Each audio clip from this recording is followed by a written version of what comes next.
Hello friends, स्वागत है आप सभी का एक बार फिर से हमारे यूट्यूब चैनल पढ़ाई विद पीके में। तो दोस्तों, आज इस वीडियो में हम देखने जा रहे हैं ज्ञान सेतु सुबोध के गणित भाग को। जी हाँ, और गणित में 61 पेज नंबर तक हम पढ़ा दिए हैं, 61 पेज नंबर तक पढ़ा दिए हैं।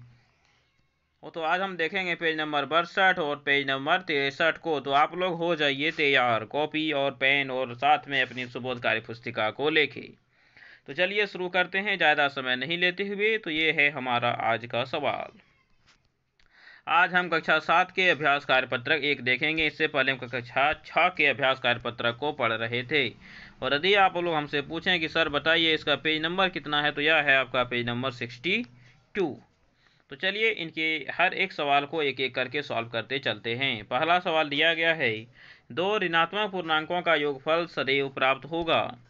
तो देखिए, जब भी दो ऋणात्मक संख्या माइनस वाले संख्या को जब भी आप जोड़ेंगे तो क्या आएगा, वो आपका हमेशा माइनस में ही आएगा। तो माइनस जोड़ माइनस क्या आएगा, हमेशा माइनस में ही आएगा, हमेशा ऋणात्मक संख्या ही होगी। तो इस तरह से क्या हो गया, हमेशा ऋणात्मक। तो इस तरह से आपका ऑप्शन नंबर ब है बिल्कुल सही। तो यहाँ क्या लिखेंगे, ब।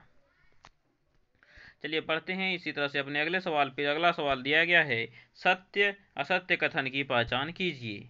दो पूर्णांकों में व्यकलन संक्रिया करने पे सदैव पूर्ण संख्या ही प्राप्त होगी। ऐसा हो सकता है क्या? देखिए, जब अगर हम 2 में 4 घटा दें, कितना बचा, -2 बचा। ये पूर्ण संख्या है नहीं, मतलब कि यह जो कहा गया है वह क्या है, तो यह गलत है। तो असत्य पे कर देना है आपको सही। एक पूर्णांक में उसके योज्य प्रतिलोम अवयव जोड़ने पर हमें शून्य ही प्राप्त होंगे। जी बिल्कुल सही। जैसे कि -2 का योज्य प्रतिलोम कितना होता है, 2, तो ये हो गया 0। 2 का योज्य प्रतिलोम कितना होता है, तो -2, तो 2 - 2 0। तो ये क्या है, दूसरा नंबर बिल्कुल सही है। तो इसमें हम करेंगे सत्य। तीसरा दिया गया है, पूर्णांकों के लिए योज्य तत्समक अवयव 1 होता है। देखिए, योज्य तत्समक अवयव 1 होता है क्या, नहीं। योज्य तत्समक अवयव कितना होता है, 0। मतलब जो कहा गया वो क्या है, गलत। तो असत्य पे कर देना है आपको सही। चलिए अगला देखते हैं। सवाल नंबर 3 दिख रहा है आपके स्क्रीन पे। सवाल है, रिक्त स्थानों की पूर्ति कीजिए। चलिए करेंगे। पहला दिया गया है, पूर्णांकों का योगफल करने पर यदि पूर्णांक ही प्राप्त हो तो पूर्णांकों के इस गुण को क्या कहते हैं, तो इस गुण को कहते हैं हम लोग संवृत्त। क्या कहते हैं इस गुण को, तो यह गुण है हमारा संवृत्त, इस गुण का नाम है। चलिए लिखेंगे, कहाँ चला गया, हाँ यही है। तो इसका आंसर क्या लिखेंगे, संवृत्त। संवृत्त। अगला दिया गया है, -10 में से क्या घटाने पर उसका परिणाम शून्य हो जाए। तो देखिए, शून्य कब आता है, जब सेम संख्या में सेम संख्या को ही घटाया जाए। तो -10 में यदि हम -10 को ही घटाएं तो कितना आएगा, शून्य। तो -10 में से -10 घटाने पे क्या प्राप्त होगा, तो शून्य। यहाँ पे हमारा आंसर हो जाएगा -10। तो चलिए आगे बढ़ते हैं। ये रहा आपका अगला सवाल। दिया गया है, नीचे दी गए पूर्णांकों को संख्या रेखा पर निरूपित करते हुए हल कीजिए। तो चलिए करते हैं इसे। तो इसके लिए पहले क्या करते हैं, एक संख्या रेखा ले लिए। ये हो गया हमारा कोई एक संख्या रेखा, ठीक है। तो इसे पतला कर लिया, तो ये हो गया हमारा संख्या रेखा। तो इस संख्या रेखा पे क्या लेते हैं हम लोग, नंबर लेते हैं। चलिए लेते हैं नंबर। तो ये हो गया हमारे, मान लीजिए कि यहाँ पे हमारे 0। चलिए इसे भी क्या कर लिया जाए, पतला कर लिया जाए। तो ये हो गए 0, 1, 2, 3, 4, 5, 6, 7। इधर भी -1, -2, -3, -4, -5, -6, -7, ठीक है।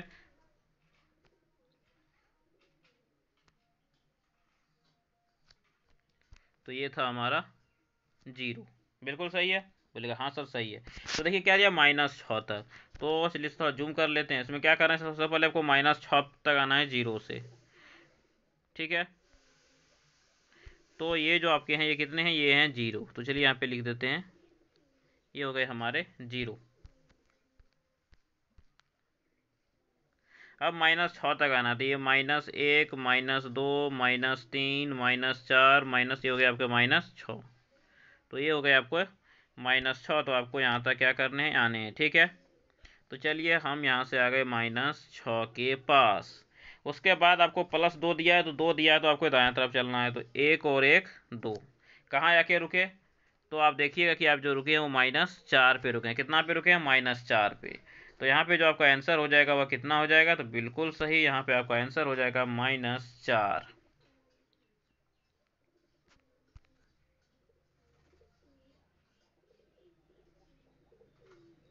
चलिए अभी आप लोगों को ये अच्छे से दिख रहा होगा, ठीक है।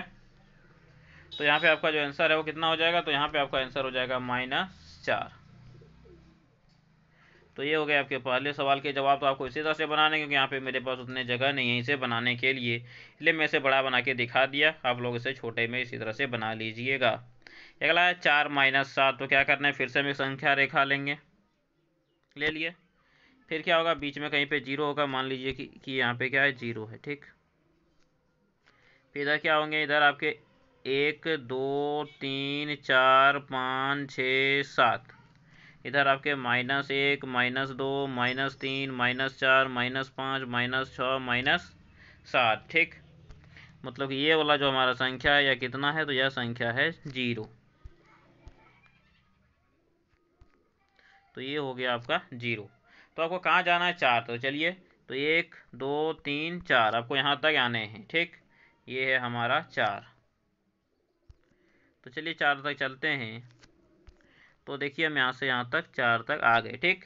उसके बाद क्या जाना, -7। तो माइनस क्या बोले, इधर आना है आपको। चलिए चलेंगे 7 तक। तो 1 2 3 4 5 6 7 यहाँ तक आने हैं। चलिए आते हैं,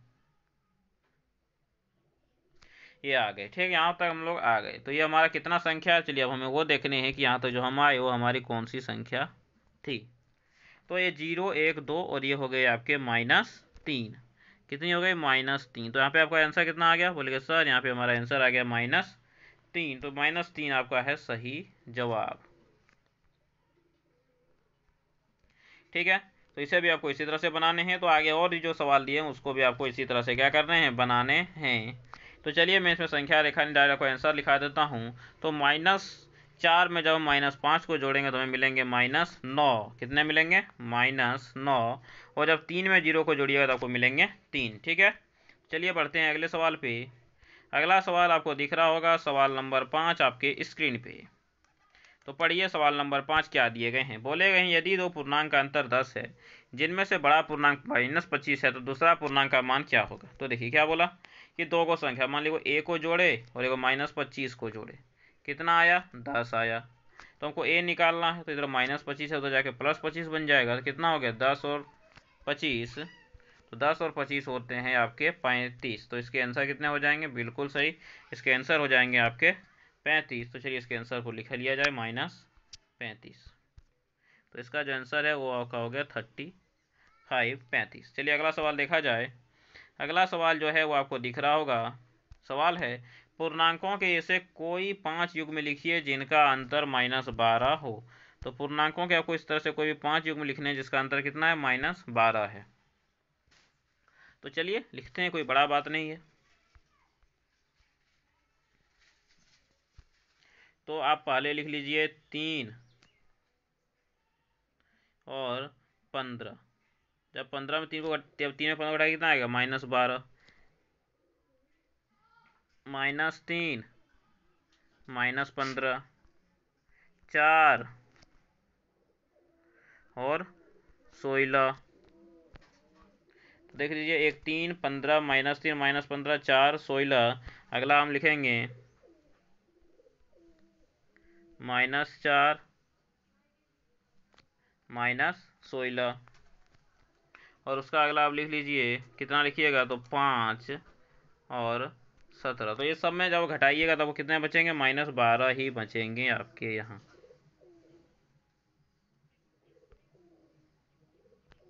ठीक है। तो चलिए अब इन्हें छोटा कर लेते हैं, ये बहुत बड़ा हो गया है।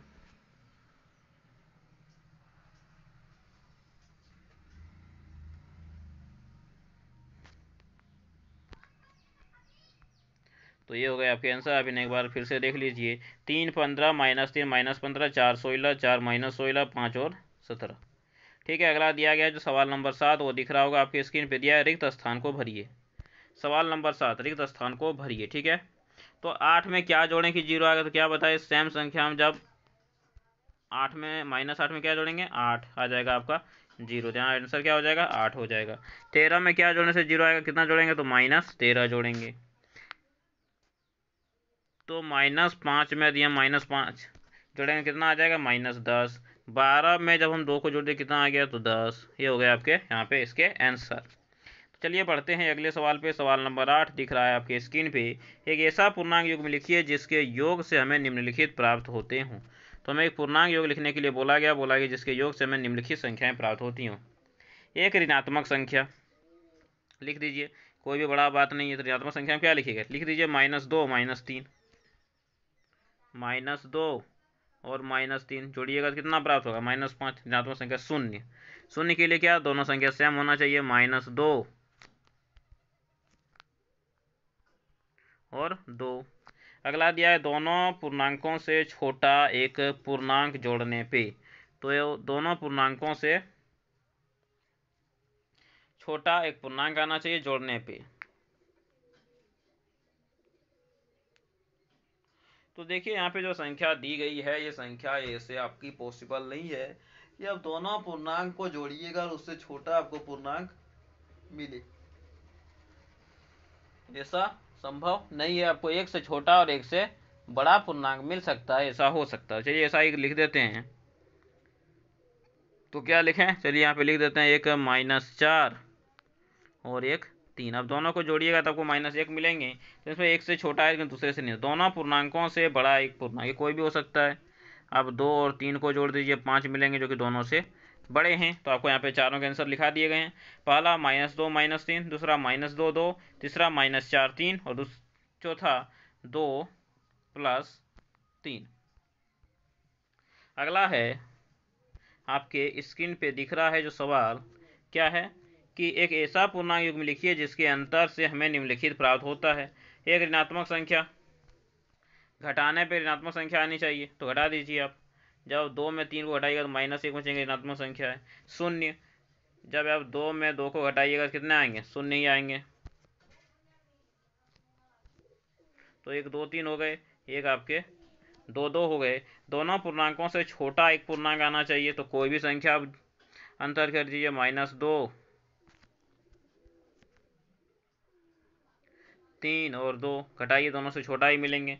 दोनों पूर्णांकों से बड़ा एक पूर्णांक आना चाहिए घटाने पे। दो पूर्णांक से बड़ा एक पूर्णांक आना चाहिए क्या करने पे, घटाने पे। तो अब क्या कर लीजिए कि एक आप -4 ले लीजिए, एक -3 ले लीजिए। जब दोनों को घटाइएगा तो आपको -1 मिलेंगे जो कि दोनों से बड़े हैं। चलिए पढ़ते हैं अगले सवाल पे जो कि हमारा है सवाल नंबर 10। और सवाल दिया गया है, बताइए नीचे दिए गए कथनों में से कौन सा कथन सत्य है और कौन सा कथन असत्य है। चलिए लिखते हैं। पहला है कि दो पूर्णांकों का जोड़ व घटाव सदैव संतृप्त होता है। बिल्कुल सही है। संतृप्त मतलब कि संवृत मतलब कि दो पूर्णांक को जोड़े तो आपको पूर्णांक ही मिलेंगे, दो पूर्णांक घटाए तो आपने को पूर्णांक ही मिलेंगे। दो पूर्णांकों का जोड़ व घटाव सदैव साहचर्य नहीं होगा। दो पूर्णांकों का जोड़ और घटाव जो है वह सदैव साहचर्य नहीं होगा। तो आपका यह सही है या गलत है, इसे आपको यहाँ पे बताने हैं। ठीक, तो ये भी आपके सही हैं। तो ये आपके क्या है, गलत हैं, साहचर्य होगा।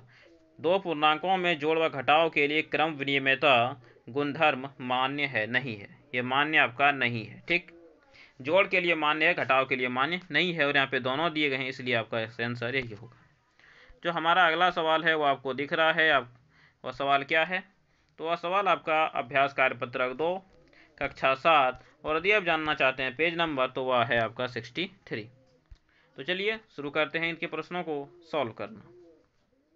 पहला जो प्रश्न दिया गया वह इस प्रकार है, एक ऐसा ऋणात्मक पूर्णांक युग्म लिखिए जिनका योग -5 हो। ठीक है, लिख दीजिए। अब -2 को और -3 को जोड़िए, कितने आएंगे, -5 ही आएंगे। चलिए इसके लिए मुझे इसे जूम करना पड़ेगा। कितने हो गए, -2 और -3। ठीक, अब चलिए अगला लिखते हैं। अगला आपको दिख रहा है आपके स्क्रीन पे, क्या दिया गया है, एक ऐसा ऋणात्मक पूर्णांक युग्म लिखिए जिनका अंतर 8 हो। ठीक है, ऋणात्मक युग्म लिखना है जिनका अंतर 8 हो। ठीक है, लिख देते हैं। आप -2 में यदि आप -10 को घटाए कितना मिलेंगे, आपको 8 ही मिलेंगे। चलिए हो गए, सॉरी -10 है यहाँ पे, 10 नहीं -10 है। ठीक,